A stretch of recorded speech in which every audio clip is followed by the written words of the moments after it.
nígbà tá a dáyé a ò lè wẹ̀ fúnra wa nígbà tá a bá kú ìwọ gan wo ṣọwọ́ ẹ o ọmọ ìyá mi ṣàwọn àdáró lẹ́yìn ẹ nígbà tó bá kú.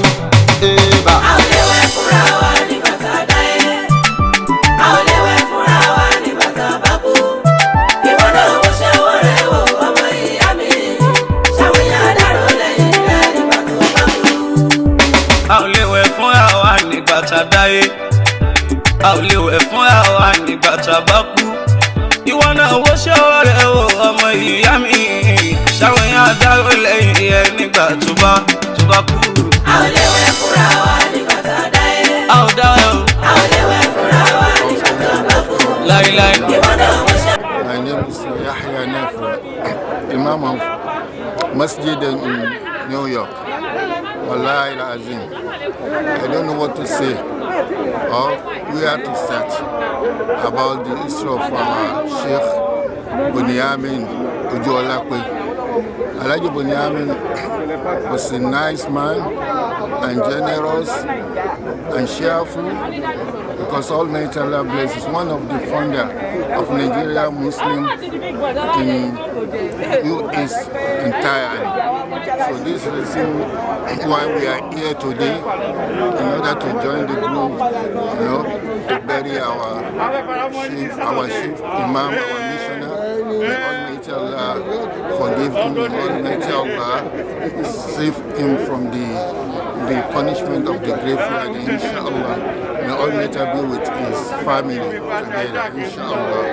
Wallahi, our Sheikh is not someone that we cannot even forget because of his legacy. So we ask Almighty Allah to please forgive him and to forgive all of the entire believers. May Almighty Allah forgive us all. I really appreciate your attendance.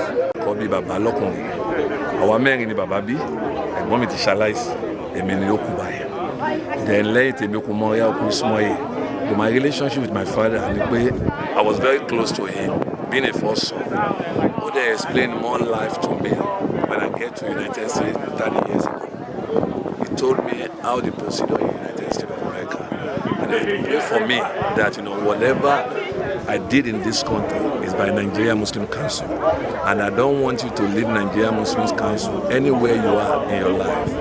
And even tell me that if I die, I want Nigeria Muslim Council to bury me and give me the ritual burial. We are very close. I'm close to my dad, and I look like him. Most people in the United States know that it's my confidential. I'll miss him a lot, but I accept the will of God. There is nothing I can accept more than the will of God. It's been 9 years that I've been going to take him to the hospital back and forth. But I thank God. He fight the fight, but he cannot win the death. The death is already taken away from me, and I accept that. May Allah subhanahu wa ta'ala give my dad a journey of the house. That is the only reason why I pray for him too much. Every day when I went to the hospital to look for him, I pray for God to heal him, to give him paradise. And I believe he will go to paradise, inshallah. I believe he will go to paradise, inshallah. Allahumma anta namuka bismillahir rahmanir rahim wallahu ahad Allahu samad lam yalid wa lam yulad wa lam yakul lahu kufuwan. Thank you so much. Thank God bless you all. Thank you. Assalamu alaikum. My name is Ismail Ojuolape, daddy's son, but daddy is everybody's daddy. So I can claim to be his son, but everybody could claim to be his son because daddy is just like that. So I thank everybody who came out. Everybody here is family. Like daddy lived for the masjid, and the masjid lived for him too. So the NMC took care of him. That's where daddy was the most happy at, in the setting of the masjid. So I thank everybody from the bottom of my heart, from everybody. God bless everybody and you all. Jazakallah khairan. My name is Quadra Jalape. My grandpa just passed. That's my relationship with him. I miss you, Grandpa. I remember when I used to get in trouble at mosque, and you were the one to help me save me from my mom. I thank you for that. Bismillahirrahmanirrahim. Hu Allahu Ahad, Allahu Samad, Lam Yalid wa Lam Yulad, wa Lam Yakul lahu kufuwan ahad. Thank you. Bàbá jẹ́ èèyàn kan tó dáa, bàbá dáadáa ni, bàbá téèyàn fi ń tọrọ bàbá ni, torí pé ńgbà tí mo dé ó mú mi bí ọmọ ni, kò tó mú mi bí ìyàwó mi ò dẹ̀ ẹ́fà rí. Tí bá ti ń lóyún tí mo ti ń bímọ, inú wọn máa ń dùn ni. Kọ́lọ́run Olódùmarè lọ́jọ́ ni kó bá mi fọ̀rọ̀ kẹ́ wọn, kó bá mi tẹ́ wọn sáfẹ́fẹ́ rẹ̀, kó bá mi tán náà mọ́lẹ̀ sí gàbà tí wọn. Iwájú tó ń dojú kọ Kọ́lọ́run jó da èyí tó fi sílẹ̀ náà kó má bàjẹ́ láéláé. Àwọn ọmọ wọn Ọlọ́run Olódùmarè ń tó da mèremère lẹ́yìn Kọ́lọ́run Olódùmarè kó bá mi jogún ẹ̀ fún gbogbo wọn, Kọ́lọ́run bá mi ṣọ́ àlàáfíà, ẹ̀mí gígùn àtàlàáfíà kó bá mi jogún ẹ̀ fún wọn. Ìyá náà Ọlọ́run Olódùmarè kó jẹ́ kí ọdún kó jìnnà síra wọn, kẹ́mi wọn gùn, kó má gùn sóṣì, kó má gùn sí ọlá àti tóbi Ọlọ́run lánàbí. Àwọn ọmọ wọn náà ọkọ mi náà Ọlọ́run Olódùmarè kó bá mi gbà fún wọn, torí pé bàbá dáa, ẹni tó bá ti ń rí wọn ó ti mọ̀ pé bàbá dáadáa ni, and Kọ́lọ́run bá mi jogún àlùjánnà fẹ̀rẹ̀dá fún wọn. Thank you so much. Orúkọ tèmi ni Idris Ayanwale. Mo jẹ́ bí ọmọ, just like a grandson sí Alhaji Bello Amin Ojuolape. This man has been a good man to everybody, and you can all tell that like he has made a lot of impact in most people's life, and this is what every one of us are also benefiting today. We wish him Aljanna Firdaus. Iṣẹ́ wọn tán ṣe ọlọ́máṣà ìgbà fún wọn ní sàárà, gbogbo àṣìṣe wọn náà ọlọ́máṣà bá wọn parẹ́, ọlọ́mbà tẹ́ wọn sáfẹ́fẹ́ rí, ọlọ́wà wọlá ipa wọn náà tán kó ọlọ́máṣà ṣe fún máṣà ìwáka fún wọn ní sàárà, iwájú tán dojú kọ́ ọlọ́mbà jò dá ìtàn fi sílẹ̀ náà ọlọ́mbà má jò bàjẹ́ lọ́lá ìlà fàtà we wish him best of luck. He started a new journey today, and may Almighty Allah be with him, guide him, and let him witness all the goodness in the grave.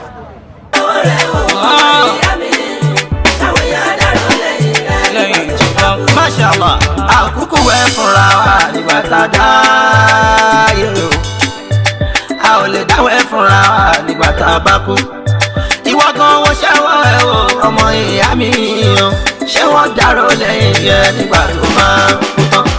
A ò lè wẹ̀ fúnra wa nígbà tá a dáyé. Nígbà tá a fi wáyé o. A ò lè wẹ̀ fúnra wa nígbà tá a bá kú. Lọ́jọ́ tá a bá kú tán o. Ọmọ ìyá mi o. Sauty o, ìwòwò ṣálábì wa oníjọ tàdáyé. Wọ́n dá ẹ láṣọ ní fìbò owó wa. Tábà tún ṣe tán o, tàṣìn kò bá tó. Ìwòwò ṣálá ó lọ bọ́ọ̀lù wọ́n bá o. Ẹ bàṣírí ẹ̀ náà ó sì máa wá wí. Ṣó má rẹ ní bàṣírí rẹ̀ lẹ́yìn tó bá kú o. Ìwà tó wúlé ni o, ìwà tó wúlé ni ṣàníyèsí ọ̀rọ̀ wa o. A ò lè wẹ̀ fúnra wa nígbà tá a dáyé. Àtọ́lù. A ò lè wẹ̀ fúnra wa nígbà tá a bá kú. Ìwọ náà wo ṣẹ́wọ́ rẹ̀ o, ọmọ ìyá mi. Ṣàwòyà dárò lẹ́yìn rẹ̀ nígbà tó bá kú. Odi yóò gbé ní débì kan. Odi yóò gbé ní débì kan. Ọ̀rẹ́ mi má dá ṣe ẹnu. Wá gbọ́ ìrìn tó máa ń yan dìrì. Wá gbọ́ èèyàn tó máa ń yòdì. Àjàfà ló máa ń yòdì. Àgọ̀ èèyàn ló máa ń yòdì. Wà líkìdì oníkèéta wà láàdáwà. Ọ̀tá sálẹ̀ kẹta sànáyì wà sàmágùdì. Pẹ̀lú oníkòyìra wàmí fìtínà ti ṣe ìtọ́ni. Àtàbùrú ẹni ẹ̀kọ́ tí ń jẹ́ Sátánì. Òdì máa ń jákun ìfẹ́ láàrin ọmọ ìyá ìyẹn nínú Ìsìlámù. Òdì máa ń gbàjọ́ ọmọ ìyá jẹ́, ó máa ń jákun ìbáṣepọ̀. Òmùgọ̀ lẹ́ni tí yóò di lójú ẹni tó bá ń bá yóò di. Gbogbo ohun tẹ́ni tó ń bá ṣe á máa jágọ̀ lójú ẹni nítorí ìpọ́jọ́ lòdì rẹ̀. Ohun tí ń ṣe kò ní nítumọ̀ wọ́n tẹ̀sí àdúlé ara wa. Òdì máa ń sálẹ̀ pọ́ta wáyé sítátọ́ bá ṣe ìtọ́ni. Ó máa ń sílẹ̀kùn fèsù ni, ó máa ń sílẹ̀kùn fèsù ni tí mùsùlùmí méjì bá yóò di.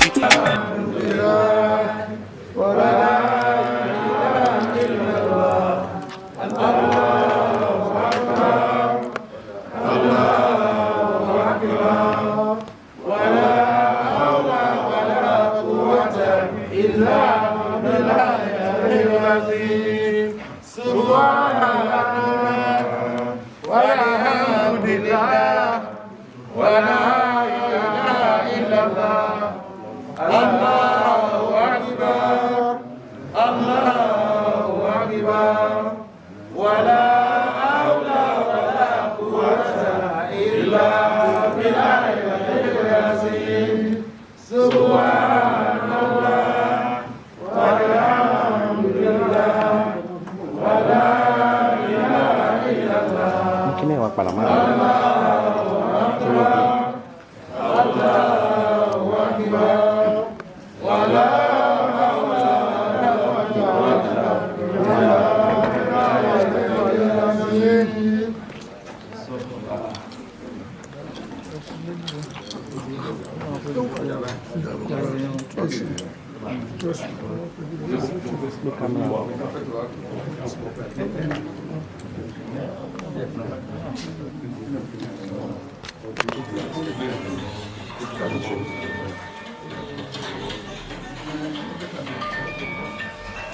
So please let us form odd numbers.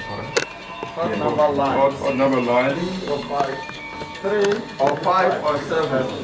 Odd number line. Odd number line. Either 3 or 5 or Instead of all the cell phones, I think we have this. Okay. Please, let us give him the respect.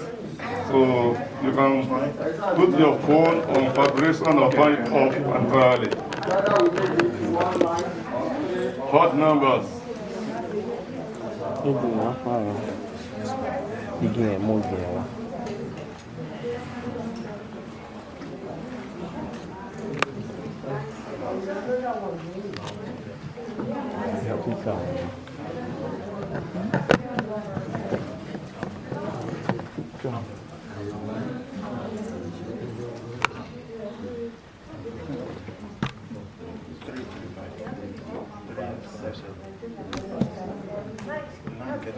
No, line.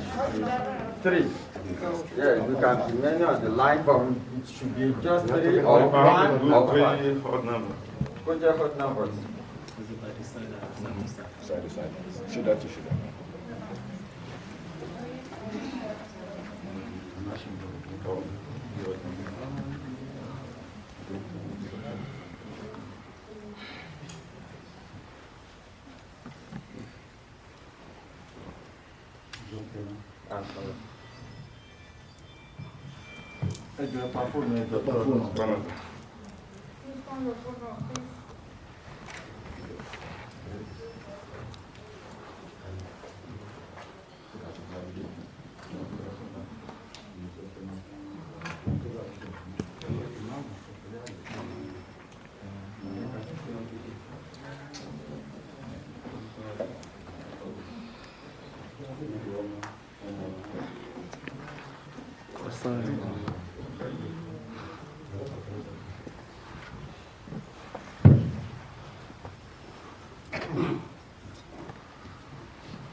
Janazah as a prayer, just you have only takbirat and 4 times. There's no ruku, there's no sujood. You have the first takbirat, the second, the third, and the last one after the prayer for the Jannah. So now have your attention. May Allah Ta'ala accept your prayer.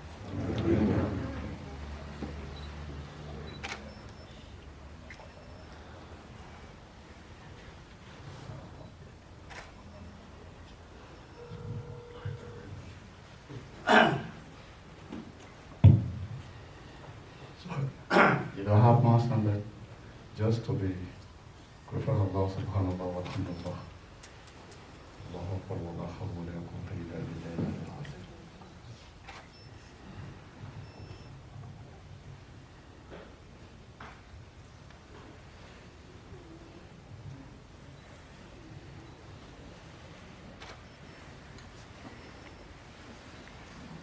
Allahu Akbar.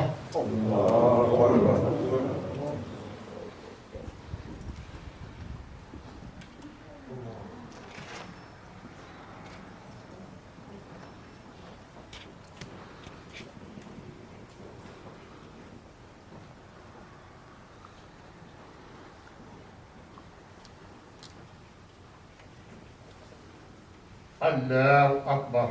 Allahu Akbar.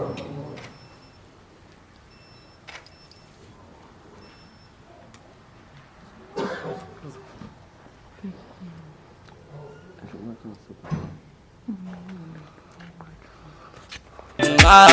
tí mùsùlùmí méjì bá yòdì ó dákọ̀ páyẹ́ ló mọ̀ tọ́ àfijù kan páyẹ́ ló mọ̀ tọ́ ṣùgbọ́n lè yan gèfèrí lòdì ẹni tí ń bọ́ lọ́hùn yòdì tó gbẹ̀rún sílẹ̀ láyì kí tó fáwẹ̀ sílẹ̀ láyì gbà tó lòun ní bọ́ lọ́hùn ṣe báwo bá bá rẹ̀ dá ẹ̀ ṣe ṣé bí kò ṣẹ̀ṣẹ̀ níbẹ̀ ṣùgbọ́n má ṣe bá mùsùlùmí yòdì ọ̀rẹ́ wa dákun má ṣe bá mùsùlùmí yòdì kágbára wa rẹ̀ ló mọ̀ tọ́ ká lè jọ nígbẹ̀yìn rere. a ò lè wẹ̀ fúnra wa nígbà tá a dáyé. Mọ́ṣálá. a ò lè wẹ̀ fúnra wa nígbà tá a bá kú. àfijì. ìwọ náà wo ṣẹ́wọ́ rẹ̀ wò ọmọ ìyá mi. táwọn èèyàn dárò lẹ́yìn rẹ̀ nígbà tó bá kú. sọ́bẹ̀ sùn fapòrọ̀ rí ìwà ọmọ ló ń jẹ́ kọ́mọ oṣoògùn òkìgbẹ́ láyé Oríyọmí ọmọ Kẹ́hìndé yàtọ̀ sí wípé òbí ń sọ fún mi pé kò dáa nígbà tí ń bá ṣe nǹkan tó kù káàtó nígbà tí ń kéré o èmi gan ti mú kan fúnra mi nínú ìwà rere àtiwá tí ẹ dá léwu láì dá láyé o mo tètè ya mú kan tó lè jẹ ìdèyàn àpọ́nlé o tóra ò máa nílé padà wá nígbà tá a bá kú tán. a ò lè wẹ̀ fúnra wa nígbà tá a dáyé. nígbà tá a dáyé o a ò lè wẹ̀ fúnra wa nígbà a ò lè dáwọ́ ẹ̀ tá a bá kú tán. ìwọ náà wo ṣẹ́wọ́ rẹ̀ wò ìwọ gan mo ṣe ọwọ́ rẹ o táwọn èèyàn dárò dárò lẹ́yìn rẹ nígbà tó bá kú. ẹnìkan ló jáde òkú kò rí lédè Saoty ẹnìkan ló jáde òkú kò rí lédè tó ń kú síbi táṣọ ẹ̀ ò sí o kò sẹ́bí kò sẹ́yàn tó lè ṣe sí túra ẹnìkan tájú rí kí àwọn ọ̀hún sáré o pé kò gbọ́dọ̀ ráre ló bá gbé lọ sílé tó rá mi kírun nítorí pé ó rá mi kírun lórí ẹ̀ tó dúdú tẹ̀síbí ọwọ́ ẹ̀ mùsùlùmí lájẹ́ owó òkúta wíyẹn nílànà Islam ó di òkú ó bẹ̀rẹ̀ ó sì bá ṣírí ẹ̀ ẹ̀yìn yẹn dúé fún mi káwa lè yan rere nínú àwọn méjèèjì iṣẹ́ ìtọ̀hún tó kú ni abẹ́ni tó sìnkú ẹ̀ Àjàrẹwà Abíọ́dún Saoty mo lẹ́bùn ńlá kan mo lẹ́bùn ńlá kan Saoty mo lẹ́bùn ńlá kan fẹ́ ní bàgbà ánsà. a ò lè wẹ̀ fúnra wa nígbà tá a dáyé. a ò lè wẹ̀ fúnra wa nígbà tá a dáyé. Àjàrẹwà Abíọ́dún ọgbọ́n pòfẹ́sọ̀ bàbá bá ṣó ń gbọ́ mi. táwọn èèyàn dárò lẹ́yìn rẹ̀ nígbà tó bá kú. abanijẹ́ lẹ́yìn wá gbọ́ mi abanijẹ́ lẹ́yìn wá gbọ́ sí kí ló dé tó ń bọ́ ẹ̀jẹ̀ ṣé nítorí kó lè dání sọ̀rọ̀ lọ́rọ̀ lẹ́yìn mi ò sí lè nítorí kí wọ́n lè dá káì àdáadáa ayé yìí ló má gbọ́ èèyàn tó máa ń ṣe bàjẹ́ múnáfíkì ló máa ń ṣe bàjẹ́ ìyẹn sálálà bò sí kò sílé kò sí ní ìta àwọn sáà ṣe ìsọ̀gùn ẹ̀rí àwọn náà ṣe ìsọ̀rọ̀ kò sí tó dá lójú ẹ̀ bóyí tó dá bẹnu àtẹlù bẹ́ẹ̀ kò róhùn gbèsè. òun àníjù ó máa ń fàbàjẹ́ ìkórìíra máa ń fàbàjẹ́ nítorí pé kó tó wà òwú ẹ̀ ló ṣe wá ń ṣe bàjẹ́. ọ̀rẹ́ mi ẹ̀rọ rẹ̀ ló ń jẹ́ lẹ́yìn ẹ̀ ọ̀rẹ́ mi kí ẹ sára rẹ̀ kíkú bá ka ẹ̀ mórí wá ìbàjẹ́. ìyá ọlọ́run ń dúró dè ẹ́ ènìyàn tó pa tí ò túbọ̀ wá foríjì lọ́dọ̀ ọlọ́run mi. èèyàn tó pa tí ó túbọ̀ ẹsẹ̀ wá foríjì lọ́dọ̀ ọlọ́run mi kò wà lè nígbẹ̀yìn rere. a ò lè wẹ̀ fúnra wa nígbà tá a dáyé. kùlù náà sí a ò lè wẹ̀ fúnra wa sáré kọ́tì mọ́tì. ìwọ náà wo ṣẹ́wọ́ rẹ̀ wò ọmọ ìyá mi.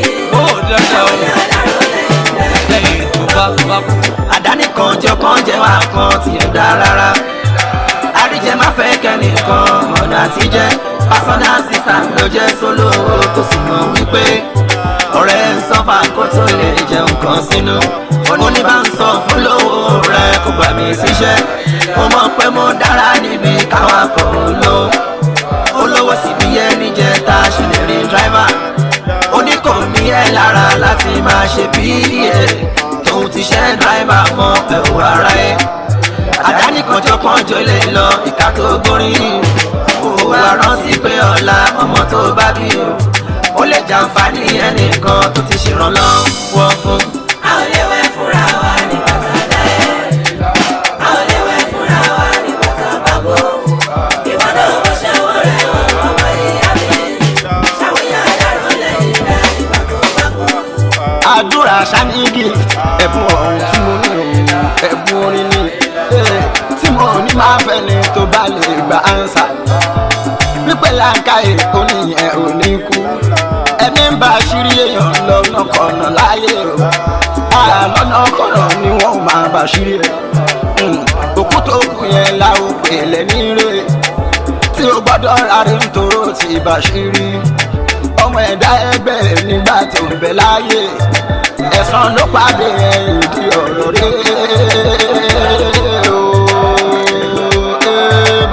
ẹ̀san ló pàdé ẹ̀yìn di ọ̀rọ̀ rẹ̀ o àìmọye òkú bẹ́ẹ̀ tí wọ́n jẹrà mọ́lẹ̀ ọ̀pọ̀ ń bẹ o Saoty ọ̀pọ̀ ń bẹ kẹ́ tó mọ̀ wípé tọ̀hún kú wọ́n ti fa abẹ́ gé orí ẹ̀ gé lápá ṣáájá ni yóò jókòó ẹ̀ ọmọ ìyá mi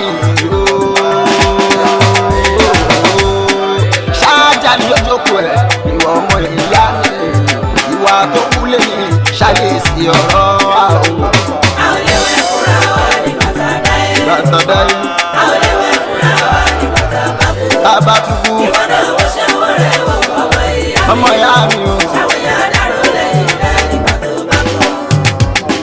oníṣẹ́yìn mi gbọ́ kẹ́kọ̀ọ́ rẹ̀ aláṣẹ gbọ́ kẹ́kọ̀ọ́ rẹ̀ àbíjú mọ́ aláàkàn tí sọ̀rọ̀ tẹ́nìkan ò mọ̀ nígbà tá a wà ní kékeré bẹ́nìkan jọ pé ọlọ́run a máa ń gbàṣọ àṣírí lọ́dọ̀ télọ̀ fi bàṣírí òkú kágbọ́gbọ́n àsọ̀hún níbẹ̀rẹ̀ wípé ó hàn kọ́ pẹ̀lú èrò ọkàn wa wípé télọ̀ ní ń bọ̀ aláṣọ yẹn tọ́tọ́ fi mí náà tí ń bòyàn mo sì tó gbọ́njú bàbẹ̀ ìṣẹ́rí bàbá kan ló ṣaláìsí akúnfẹ́sẹ̀ bí ìṣe wa atúlọ́bẹ̀ láti lọ́gbà sọ télọ̀ ní òṣàṣọ nílẹ̀ mọ́ télọ̀ ní òṣàṣọ nílẹ̀ mọ́ èmi gẹ́gẹ́ kọ́ mọ́ òbòyìn ẹni tí ń bòyìn lásọ yẹn ó ti jẹ́ pé ọlọ́run mi ó ti jẹ́ pé ọlọ́run àṣírí ni pé ń gbọ́dọ̀ sọ bẹ́ẹ̀ nìkan nígbà tó wà nílé ayé kódà nígbà tó dúkú tán ó ní gbọ́dọ̀ wí fẹ́ nìkan àṣírí pé látòrí lọ ẹni bá fẹ́ aṣọ àṣírí tó fẹ́ kó kú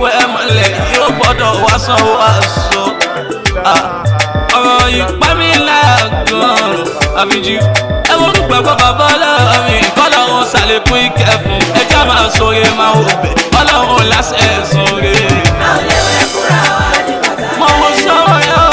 a ò lè wẹ̀ fúnra wa ní táwọn yọ àgbẹ̀ o. ìwọ náà wọ́n ṣe wọ́n rẹ̀ wọ̀ ọmọ ìyá mi. àwọn ìyá dàrú lẹ́yìn rẹ̀. Yéṣu wa. yá ayyuhan-nasu kulu mimma fil ardi halalan tayyiban wala tattabi'u khutuwati shaytan innahu lakum aduwwun mubin. Allahu akbar. ìyànjẹ ò dára kẹ́nìkan mayọ̀yàn kan jẹ́ ohun tó jẹ́ gbà kẹ́nìkan fi lọ rẹ̀ rárá ìwọ náà má ṣe fẹ́ nìkan nítorí wípé ìwọ ló lẹ́tọ̀ọ́ sí àṣẹ kéèyàn tó ríṣẹ́ o kó tó wá lè fún wọn ní ààyè àti lè ríṣẹ́ àbí kẹtọ́ ní àdéhùn pé tí wọ́n bá ń gbowó ìdá mẹ́wàá gbọ́dọ̀ jẹ́ ti yẹ tó bá lè ṣe o wọn ò lè ríṣẹ́ wa sọ pé ẹ tètè má lọ ohun tó lọ́hùn mi kọ́ ní ìyànjẹ láàyè o ṣàtúnṣe kọ́ lọ́hùn mi lè ṣe ètò ìyanu. a ò lè wẹ̀ fúnra wa ní bàtà dáyé. nígbà tá a fi wá sáyà lọ a ò lè fúnra wa tá a bá kú ọmọ ìyá mi dárò lẹ́yìn jẹ́ o. torí pé iná mọ́lìmọ́rì o hadithan bàdá o fakul hadithan hasanan liman wá ọ̀rọ̀ ṣáláúdà ọmọ àdánù pátá tábàkù sọ fún mi irú ọ̀rọ̀ wo ló dà ohun táwọn ayọ̀ sọ ohun táwọn ayọ̀ sọ ṣe dákejì láyé ébà àbọ̀rọ̀ tó dá láyé òfin ṣẹ̀rí wa bani dúníà ẹ̀dá mọ̀lẹ́mọ̀rẹ́ kò wá lá wà dábà náà fún wa kárọ̀ ṣàtúrọ̀ bá tasálà àǹfààní ìlú yìí òun náà sọ wáhà ìròyìn náà sí man taraka al-jawaba tabaku ìbéèrè lókun kíni tó ṣe láyé o tani tó lóore jù lẹ́ni tí buhari fèsì tó dá sílẹ̀ kí béèrè tó dé o. a ò lè wẹ̀ fúnra wa ní bàtà dáyé. a ò lè wẹ̀ fúnra wa ní bàtà bàbú. ìwọ náà wọ́n ṣe wọ́n rẹ̀ wọ̀ ọmọ ìyá mi. ṣàwọn ìyá dàrú lẹ́yìn rẹ̀ nígbà tó bá kú. ọ̀dàlẹ́ mi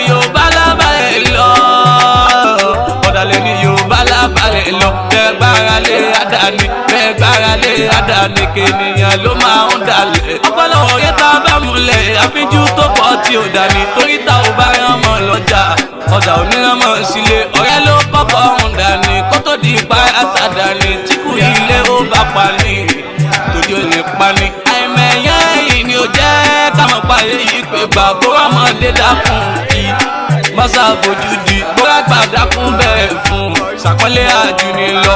àkọ́kọ́ náà ń pè òun torí ibi tí òun lọ ní. ọgọ́rùn-ún sì ló wà láyé ọgọ́rùn-ún sì ló wà láyé alábòsí ṣe bọ́n ló mogun aláyọ̀ ló bá wọn kọ̀ ó ní tí inú mi máa ṣe bọ́n ló fa yòókù mọ́ra gbàmọ́ra torí ìgbẹ̀yìn rẹ̀ má fojú dẹ̀dá ẹgbẹ́ rẹ̀ torí ṣe bọ́lá lọ́wọ́ ńlá ẹni tí ó bá jẹun tó ní èmi ìgbàlẹ̀ wá di tiẹ̀ bọ́dọ̀ la má jẹ́ kíkú ká fojú ti mọ́ ẹ lọ ọ̀rọ̀ má jẹ́ kíkú ká fojú ti mọ́ ẹ lọ kò lè ní gbẹ̀yìn rẹ̀.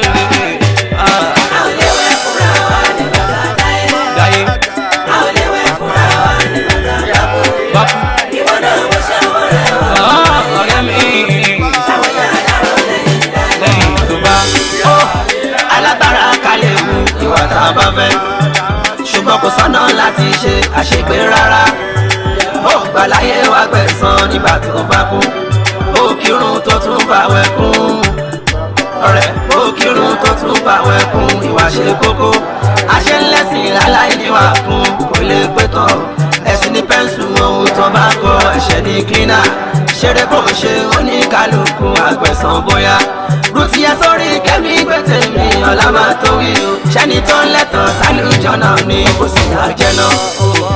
a ò lè wẹ̀ fúnra wa nígbà tá a dá nígbà tá a fi wá sáyé rí a ò lè wẹ̀ fúnra wa nígbà tá a bá kú. ìwọ náà ó ṣẹ́wọ́ rẹ̀ ó ṣẹ́wọ́ ẹ̀ o ṣàwọ̀ ìyá àdáró lẹ́yìn rẹ̀.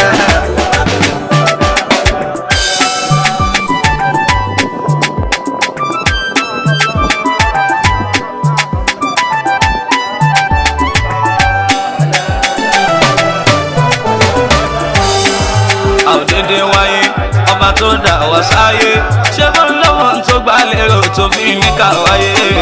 àòdédé wáyé ọba tó dà wá sáyé ṣé bó ń lọ́wọ́ tó gbá lérò tó fi ní ká wáyé. àòdédé wáyé ọba tó dà wá sáyé ṣé bó ń lọ́wọ́ tó gbá lérò tó fi ní ká wá sáyé. àòdédé wá sáyé ọba tó dà wá sáyé àòdédé wáyé ọba tó dà wá sáyé ṣèbó ló mọ tó gbá lérò tó fi ní ká wáyé. àòdédé wáyé ọba tó dà wá sáyé ṣé bó ń lọ́wọ́ tó gbá lérò tó fi ní ká wáyé.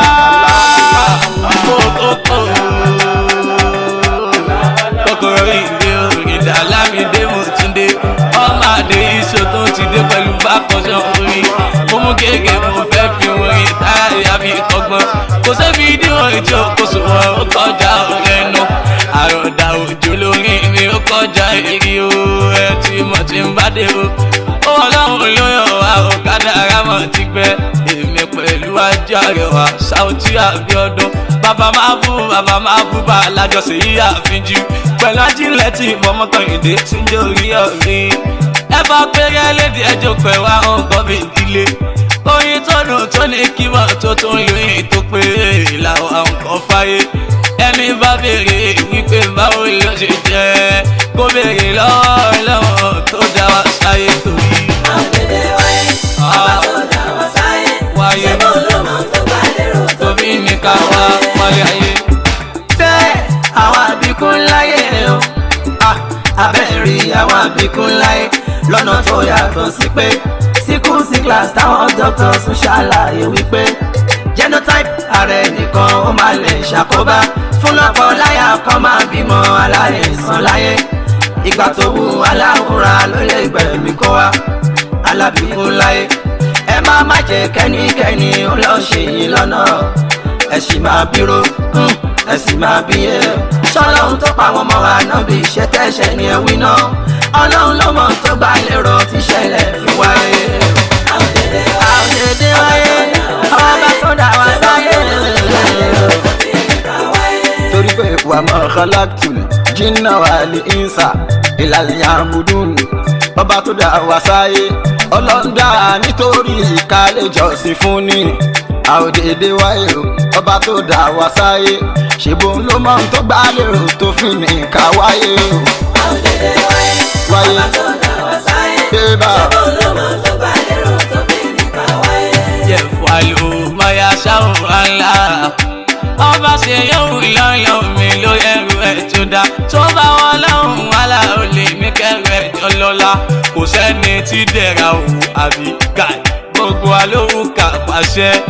I remember secondary school bọ́gà bá bèrè o wípé kí ni future ambition ọ̀pọ̀ á ní lọ́yà sí pé engineer ló dókítà ló ń dárẹ̀ jù lọ́wọ́ students pátá àwọn ní ẹni tá a mú mechanics tàbí tailor láéláé kí ló wá fàdí ẹ̀ jẹ́ni tó mú doctor nígbà yẹn ṣe tailor láwo àlèmọ̀lì gẹ̀ẹ́bì wọ́n ṣáàdà tí òun ló máa ń tó pamọ́ òtótó rẹ̀ Allah àìmọ̀nà ọ̀la ẹ̀dá ló jẹ́ kẹ́dá ó dààmú o gbìyànjú má dúró kálẹ̀ débi àfẹ́ má kó ẹ̀wẹ̀ sí ọkàn rẹ̀ wá múra sọ ẹni ìyá múra sí ọ kò sí ọ̀rẹ́ kankan kò sẹ́ni tí ó yá. ìyàwó ń ronú pọ̀pọ̀ tòun fẹ́fẹ́ wípé àwọn tí dájọ́ wedding ló bá máa yarí pé òun ò máa ṣe mọ́ ara mi káyéfì léyìí o.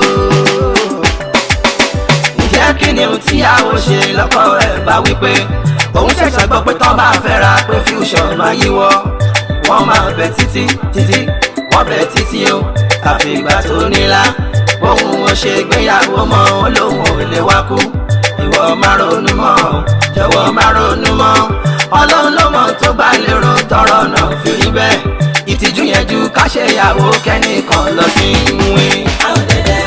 àòdèdè wáyé ọba tó dá sáyé tó bá lérò tó fi ní ká omi o ẹni tí ò lẹ́sìn o igi sàn. La ilaha illallah Allahu Allah illallah. La ilaha illallah Allahu Allah illallah.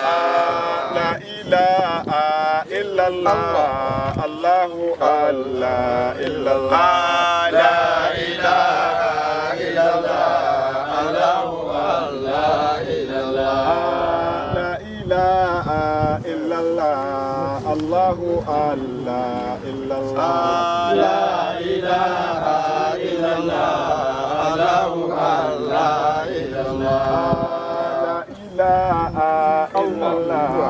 Allahu Allah illallah. La ilaha illallah Allahu Allah illallah. La ilaha illallah Allahu Allah illallah. La ilaha illallah Allahu Allah illallah. La ilaha illallah Allahu Allah illallah. La ilaha illallah Allahu Allah illallah. La ilaha illallah Allahu Allah illallah. La ilaha illallah Allahu Allah illallah. La ilaha illallah Allahu Allah illallah. La ilaha illallah Allahu Allah illallah. La ilaha illallah Allahu Allah illallah. La ilaha illallah Allahu Allah illallah. La ilaha illallah Allahu Allah illallah. La ilaha illallah Allahu Allah illallah. Ya ilahi anta hayyu ya ilahi anta hayyu ya ilahi anta hayyu ya ilahi anta hayyu ya ilahi anta hayyu ya ilahi anta hayyu anta hayyu ya qayyum ya ilahi anta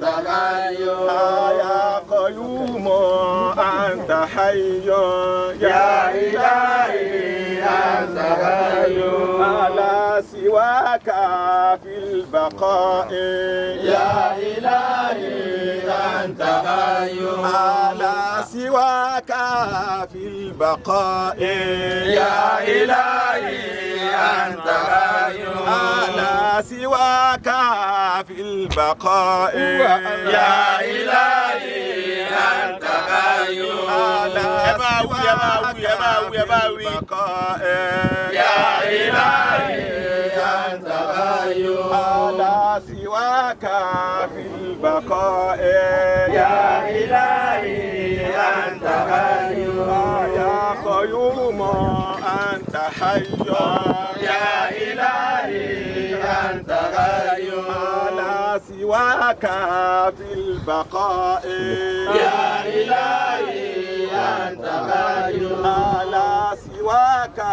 في البقاء يا إلهي أنت حي على سواك في البقاء يا إلهي أنت حي يا قيوم أنت حي يا إلهي أنت حي على سواك في البقاء يا إلهي أنت حي على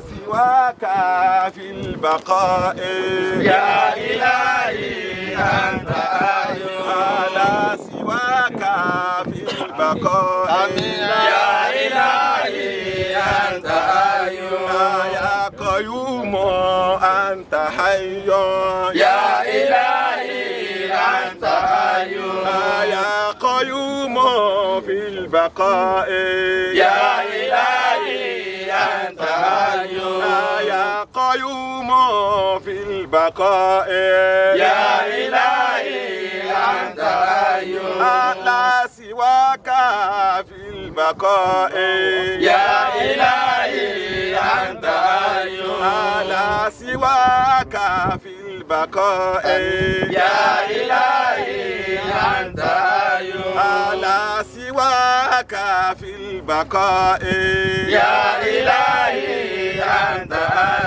على سواك في البقاء يا إلهي أنت حي على سواك في البقاء يا إلهي أنت حي يا قيوم في البقاء يا إلهي أنت حي على سواك في البقاء يا إلهي أنت حي على سواك في البقاء يا إلهي أنت حي الله الله الله الله الله الله الله الله الله الله الله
ياسين والقرآن الحكيم إنك لمن المرسلين على صراط مستقيم أنت العزيز الرحيم لتنصر قوما وشرابا فانقلبوا وقد يكن قول ولا كذلك ولا يؤمنون إنا جعلنا في أناكيل جبالا وهي إذا تسقط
خلق مالوفو ألا الله ألا الله في الغوص برهاما ألا الله ألا الله صار سر لي سر ألا الله ألا الله لي سر برهاما ألا الله ألا الله أستالو بمن لوبي ألا الله ألا الله ببرهاما ألا الله ألا الله أستالو بمن لوبي ألا الله ألا الله أهليلو ببرهاما ألا الله ألا الله صار سر لي سر ألا الله ألا الله لي سر برهاما ألا الله ألا الله أولياء ترى ألا الله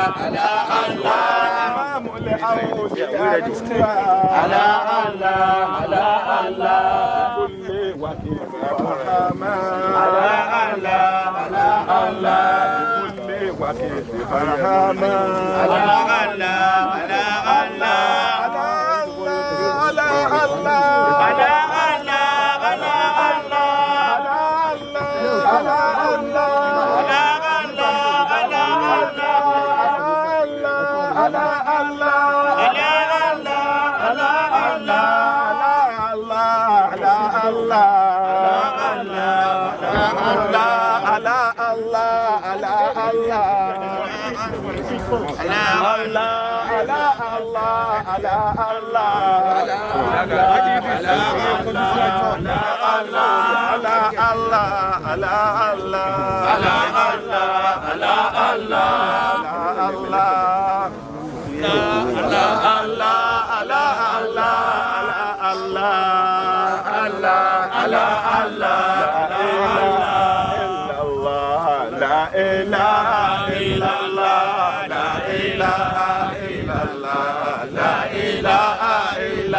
Can you please back up if you are not the family of the deceased? Hormat al-Mayyit, back up a little bit because only his family can see him. Back up a little bit. It's the whole family.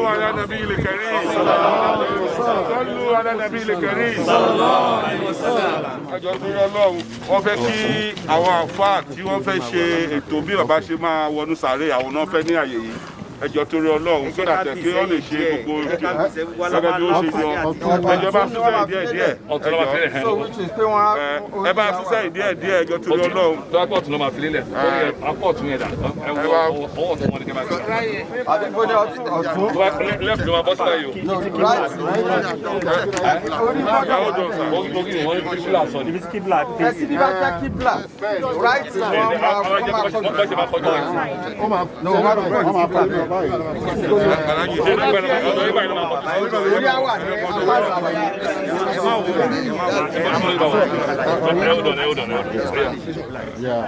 afásọ̀bù ọ̀dọ́ yín lórí padà bọ̀.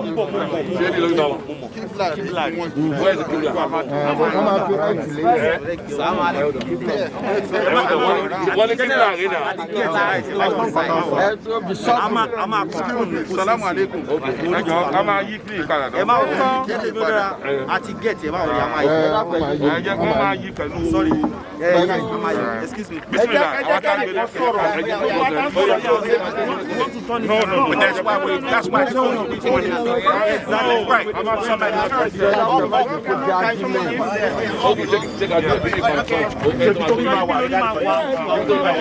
Somebody Barakallah. Thank you. Oh yeah, I did the young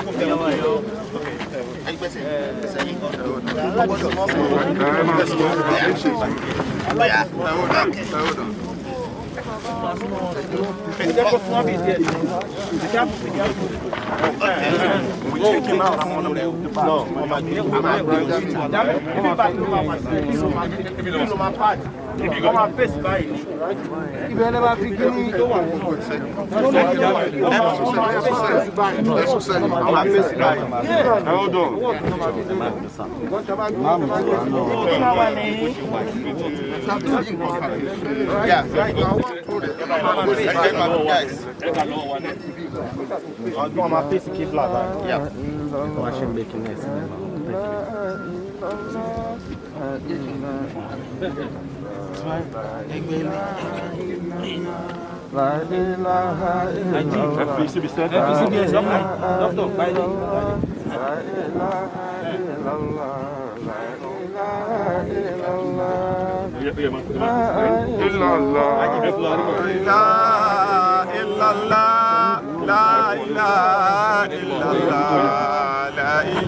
La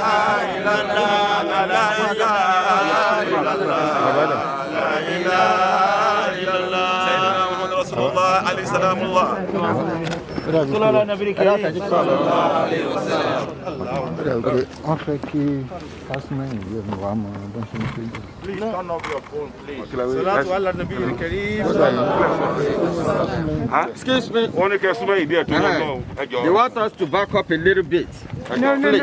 No, I want everyone to be behind the tent. Yeah, we are going to do that. Just give us short time. Yeah, I know. You can continue to pray. Just 2 minutes. Yeah, exactly. Sheikh Yahya Otin.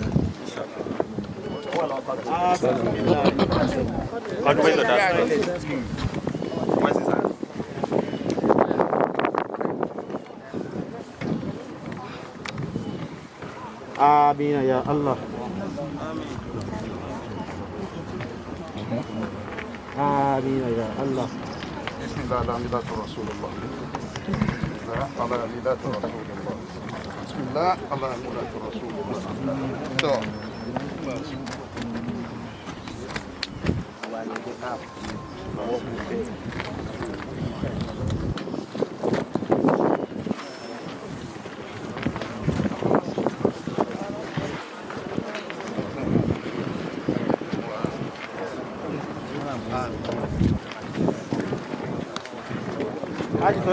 نعم شيء ممتع جدا ما فاشل Kàn jẹ́ kí gbogbo pé kí nílé wọn lọ́kọ̀ ìṣòro máa ṣe lẹ́kṣọ̀ tí wọ́n. Àwọn bàbá wa Sheikh Yahya Nafiu láti New York wọ́n kó gbogbo akápẹ́ ẹnukọ̀ ká ṣe àṣàlátù fún Ànábì wa Muhammad. Ọlọ́run kó bá fi ìkẹ́ àti ìgẹ̀ kó bá fún Ànábì wa Muhammad. Ọlọ́run kó bá kẹ́ gbogbo àwọn ará alẹ́ Ànábì wa Muhammad. Ọlọ́run kó bá kẹ́ gbogbo àwọn ìyàwó Ànábì wa Muhammad. Ọlọ́run kó bá kẹ́ gbogbo ẹbí Ànábì lápapọ̀. Ọlọ́run ṣèkẹ́ gbogbo agbolé Ànábì wa Muhammad àtàwọn mùsùlùmí lápapọ̀. Àti ará alẹ́ àtàwọn sàábì Ọlọ́run kó bá kẹ́ ọkọ̀. In the name of Allah, the beneficent and most merciful. Oh, Baba. Okay.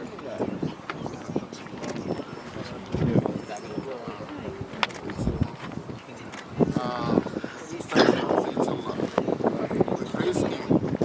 We show our gratitude. May the peace and the blessing of Almighty Allah upon Muhammad sallallahu alaihi wasallam. Alhamdulillah, once again. Almighty Allah says in Al-Quran Al-Azim, بعد أعوذ بالله من الشيطان بسم الله الرحمن الرحيم منها خلقناكم وفيها نعيدكم ومنها نخرجكم تارة أخرى. This is the promise from Almighty Allah that you will be in this place temporarily, but one day you will return to Almighty Allah, the Creator, the Everlasting One. This is exactly what happened to our father today. So in that case, what Almighty Allah wants us to do is two things. Pray for him. That's number one. And second one, we make some charity, sadaqah, for our late brother. So this is the reason why we are here, according to the ritual of Islam. My brother and sister in Islam, this is a lesson for me and you. Either we like it or not, a day will come for me and you that will be exactly the place that our father will be at this moment. So this is the reason why Almighty Allah wants us to fear Him, to think about it, to connect to Him with Him.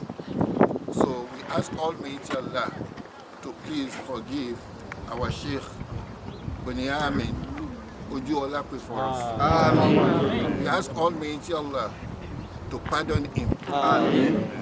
Elijah Ojuolape believed in Almighty Allah that Allah is one. Elijah Ojuolape believed that Prophet Muhammad sallallahu alaihi wasallam is the messenger of Allah. Elijah Ojuolape believed that Al-Quran al-Azim, his book. Alhaji Ojuola believe on this day, Judgment Day, we ask Almighty Allah to please judge him lightly for us. We ask Almighty Allah to abort him into the paradise. Alhaji Ojuola, we believe that paradise is existing.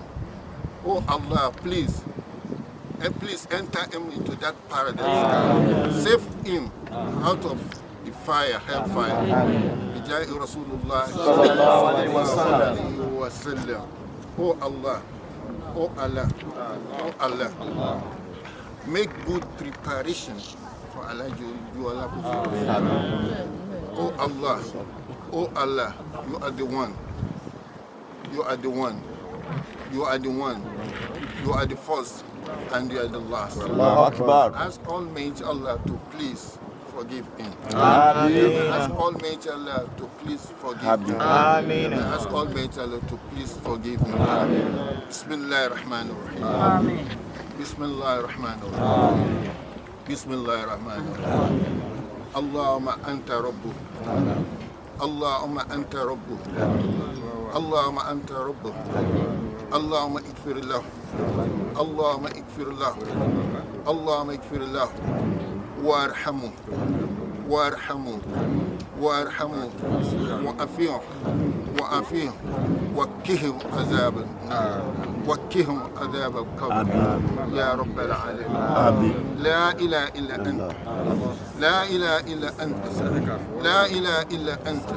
سبحانك إنا كنا من الظالمين. سبحانك إنا كنا من الظالمين. سبحانك إنا كنا من الظالمين. لا حول لنا ولا قوة إلا بك يا الله. لا حول لنا ولا قوة إلا بك يا الله. لا حول لنا ولا قوة إلا بالله العلي العظيم. ربنا أتمم لنا نورنا واغفر لنا إنك على كل شيء قدير. إنك على كل شيء قدير. إنك على كل شيء قدير. إنك على كل شيء قدير. منا خلقناكم وفيها نعيدكم ومنا نخرجكم تارة أخرى تارة أخرى يا إلهنا يا الله يا الله يا رب العالمين يا رب العالمين. اغفر الأموات والمسلمات والمؤمنين والمؤمنات يا رب العالمين. اغفر لنا ولإخواننا الذين سبقونا بالإيمان ولا تجعل في قلوبنا غلا للذين آمنوا. ربنا إنك رؤوف رحيم. ربنا إنك رؤوف رحيم. ربنا إنك رؤوف رحيم. يا رب العالمين يا رب العالمين يا رب العالمين. اللهم لك الحمد خلقتنا ورزقتنا وهديتنا وعديتنا وآليتنا وألمتنا وألمتنا وألمتنا وألمتنا وأنقذتنا وفرج عنا. ولك الحمد بالإسلام ولك الحمد بالإسلام ولك الأمر بالإسلام ولك الحمد بالقرآن ولك الحمد بالقرآن ولك الحمد بالقرآن ولك الحمد بالإيمان ولك الحمد بالإيمان ولك الحمد بالإيمان يا رب العالمين يا رب العالمين يا رب العالمين يا رب العالمين.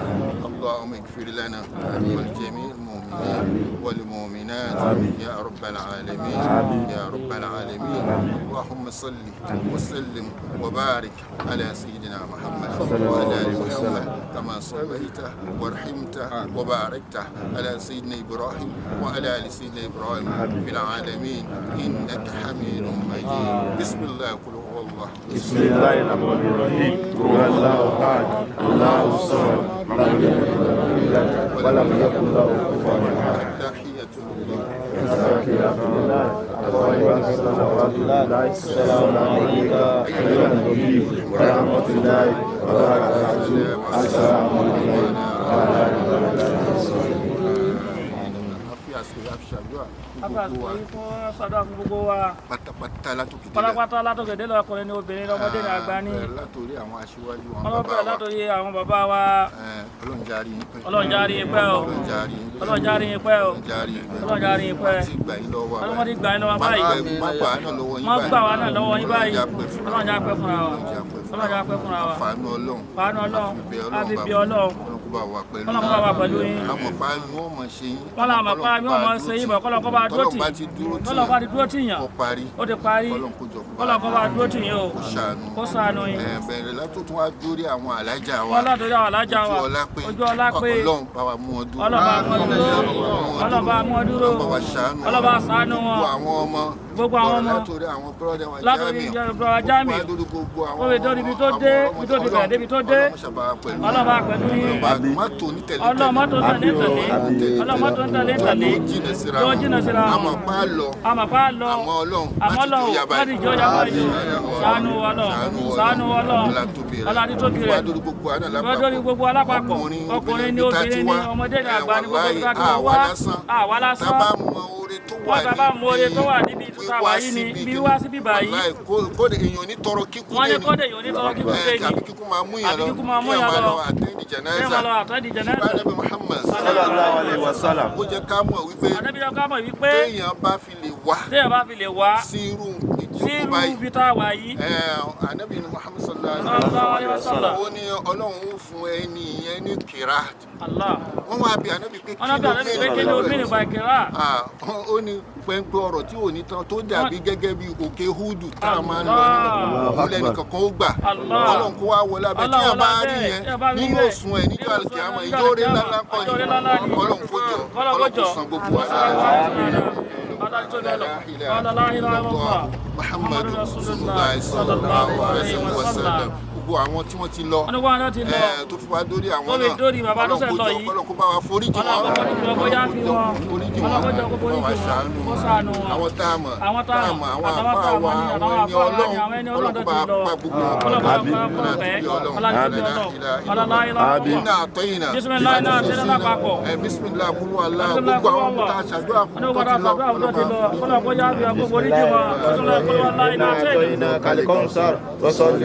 kó إن شانئك والأبرار بسم الله الرحمن الرحيم هو الله أحد الله الصمد لم يلد ولم يولد ولم يكن له كفوا أحد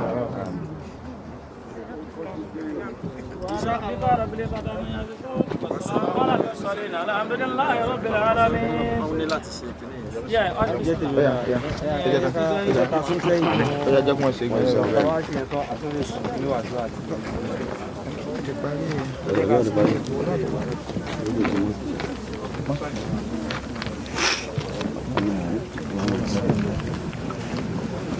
I want everyone to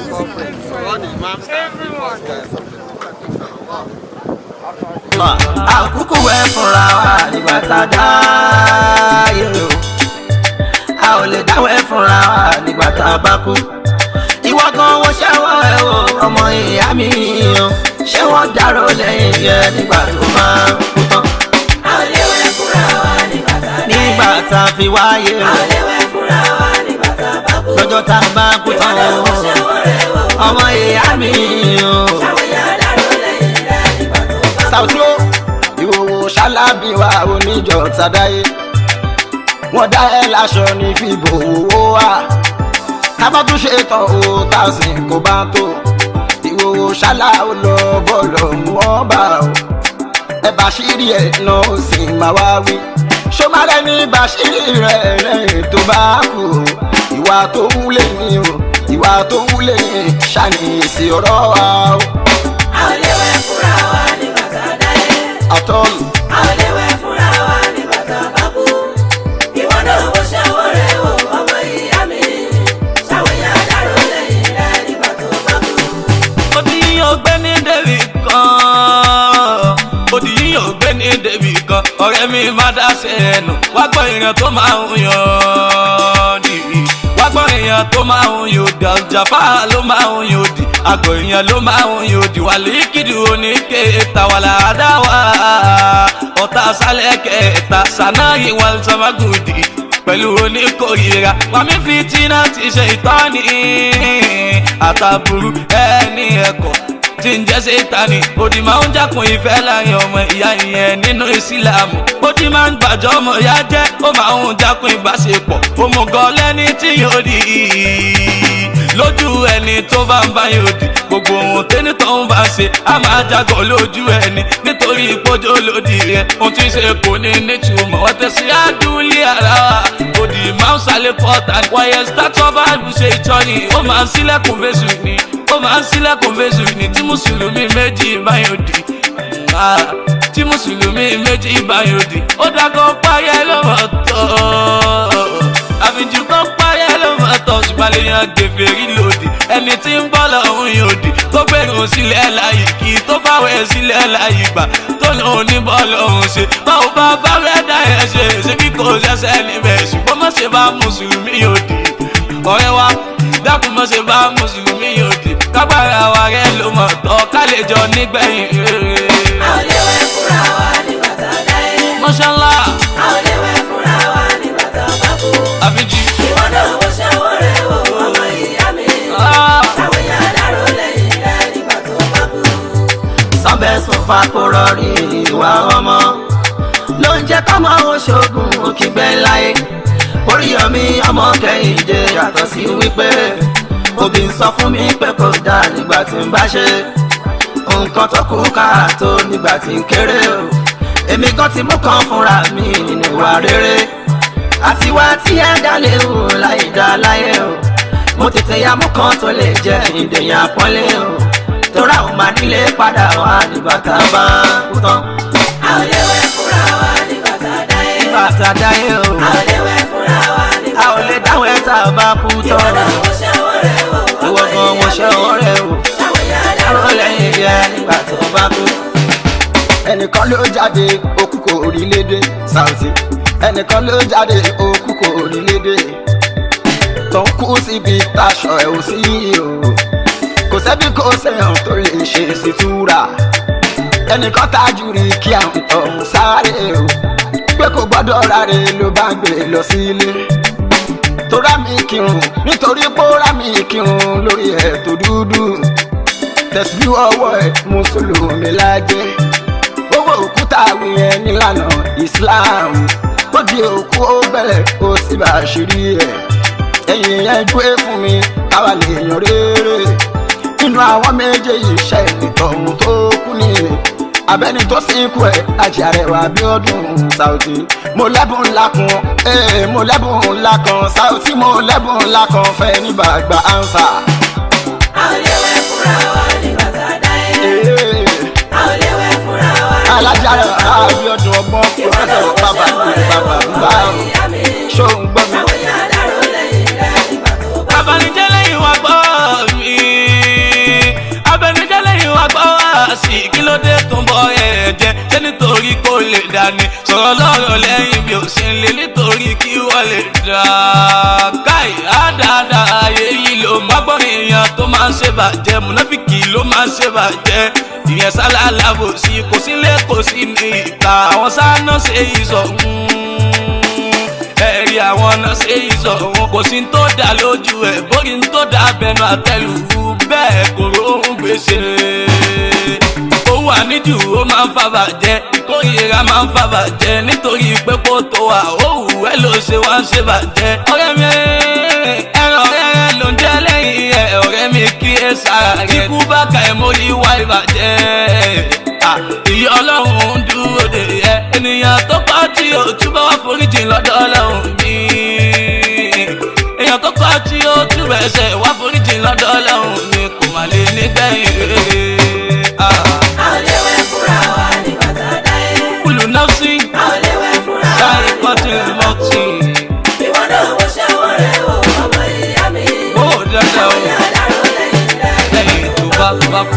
àdáni kan jẹ́ wá kan tí ò dá rárá àríjẹ má fẹ́ kẹ́nìkan mọ̀nà àtijẹ́ personal assistant ló jẹ́ sólówó tó sì mọ̀ wípé ọ̀rẹ́ ń sọ́fà kó tó lè jẹ nǹkan sínú oníbà ń sọ fún lówó rẹ̀ kó gbà mí síṣẹ́ ó mọ̀ pé mo dára níbi káwa kò lò ó olówó sì bí ẹni jẹta ṣe lè rí dráìvà ó ní kò ní ẹ lára láti máa ṣe PA tóun ti ṣe dráìvà mọ́ ẹ̀ ò ara ẹ̀ àdáni kan jọ pọ́njọ lè lọ ìka tó gbóríyìn ó wá rántí pé ọ̀la ọmọ tó bá bí ó lè jàǹfààní ẹnìkan tó ti ṣèrànlọ́wọ́ fún.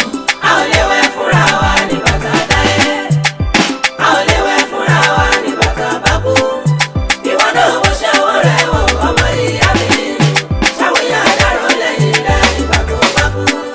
àdúrà ṣáni gift ẹ̀bùn ọ̀hún tí mo ní òun ẹ̀bùn orin ni tí mo ní máa fẹ́ ni tó bá lè gba ánsà wípé láǹkàyè oníyẹn ò ní kú ẹni ń bá àṣírí èèyàn lọ́nà kọ̀nà láyé o lọ́nà kọ̀nà ni wọ́n máa bá àṣírí ẹ̀ òkú tó kù yẹn la ó pè lẹ́ní rè tí o gbọ́dọ̀ rárí nítorí ó ti bá àṣírí ọmọ ẹ̀dá ẹgbẹ́ nígbà tó ń bẹ láyé ẹ̀san ló pàdé ẹ̀yìn di ọ̀rọ̀ rẹ̀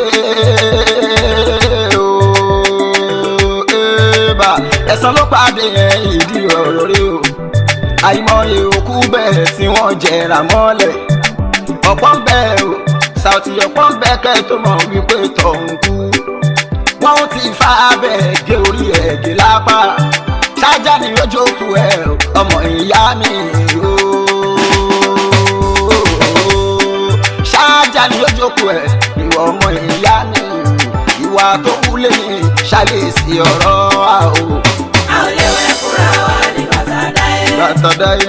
a ò lè wẹ̀ fúnra wa nígbà tá a bá kú. tá a bá tún kú. ìwọ náà wo ṣẹ́wọ́ rẹ̀ wò ọmọ ìyá mi. ọmọ ìyá mi o. ṣàwòyàn àdáró lẹ́yìn rẹ̀ nígbà tó bá kú. oníṣẹ́rí mi gbọ́ kẹ́kọ̀ọ́ rẹ̀ aláṣẹ gbọ́ kẹ́kọ̀ọ́ rẹ̀ àbíjú mọ́ aláàkàn tí sọ̀rọ̀ tẹ́nìkan ò mọ̀ nígbà tá a wà ní kékeré bẹ́ẹ̀ nìkan jọ pé ọlọ́run a máa gbàṣọ àṣírí lọ́dọ̀ télọ̀ fi bàṣírí òkú kágbọ́gbọ́n àsọ̀hún níbèrè wípé ó mọ̀ nǹkan pẹ̀lú èrò ọkàn wa wípé télọ̀ ní ń bùn aláṣọ yẹn kọ́tọ́ fi mí náà tí ń bòyàn mo sì tó gbọ́njú bàbẹ̀ ní. ṣẹ́rí bàbá kan ló ṣaláìsí àtúnfẹ́sẹ̀ bí ìṣe wa àtúnlọ́bẹ̀ láti ìlọ́gbà sọ télọ̀ ni òòsà sọ nílẹ̀ mọ́ télọ̀ ni òòsà sọ nílẹ̀ mọ́ èmi gẹ́gẹ́ kọ́ mọ́ òbòyìn ẹni tí ń bòyìn lásọ yẹn ó ti jẹ́ pé ọlọ́run mi ó ti jẹ́ pé ọlọ́run mi. àṣírí ni pé ń gbọ́dọ̀ sọ fẹ́ nìkan nígbà tó wà nílé ayé kódà nígbà tó dúkú tán ó ní gbọ́dọ̀ wí fẹ́ nìkan. àṣírí pé látòní lọ ẹni bá fẹ́ aṣọ àṣírí tó fẹ́ kókó ẹ mọ́lẹ̀ yóò gbọ́dọ̀ wá sanwó aṣọ.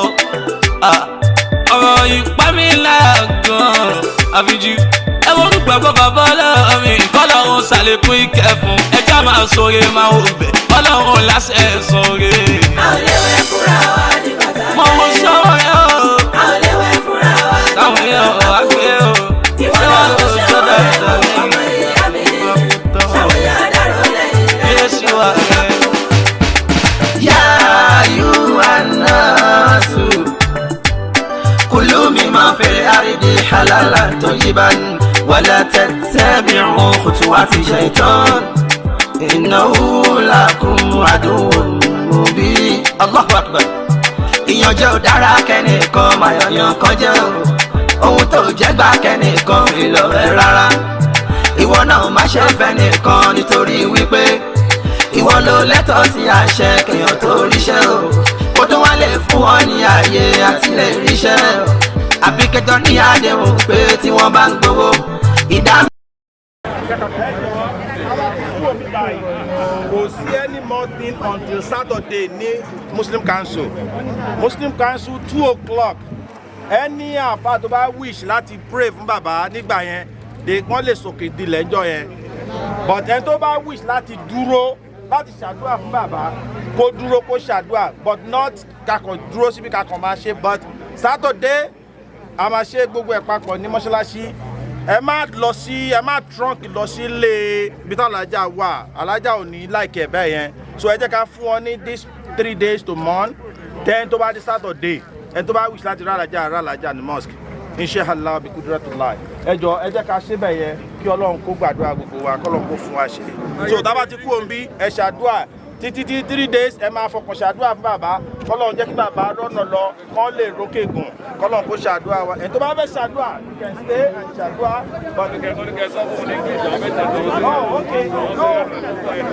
mẹ́wàá gbọ́jọ́ jẹ́ ti yẹ tó bá lè ṣe o wọn ò lè ríṣẹ́ wa sọ pé ẹ tètè máa lọ ohun tó lọ́hùn mi kọ́ ní ìyànjẹ láàyè o ṣàtúnṣe kọ́ lọ́hùn mi lè ṣe ètò ìyanu. a ò lè wẹ̀ fúnra wa nígbà tá a fi wá sáyé o a ò lè fúnra wa tá a bá kú ọmọ ìyá mi ò dárò lẹ́yìn rẹ̀ o. torí pé iná malimari o hadithan bada o fakul hadithan hasan liman wa ọ̀rọ̀ ṣaláúdà ọmọ àdànù pátá tábàkù sọ fún mi irú ọ̀rọ̀ wo ló dà ohun táwọn ayò sọ ohun táwọn ayò sọ ṣe dá kejì lájẹ ébà àbọ̀rọ̀ tó dá láyé òfin ṣẹ̀rí wa bani dúníà ẹ̀dá malimari o wàllá wàdà bá náà sùn wà fàrọ̀ ṣàtúrọ̀ bá tasálà àǹfààdọ̀ ìlú yìí òun náà sùn wákàyò náà sí. Man taraka al-jawaba tabaku ìbéèrè lókù kí ni tó ṣe láyé o tani tó lóore jù lẹ́ni tí buwárẹ̀ fèsì tó dá sílẹ̀ kí béèrè tó dé o.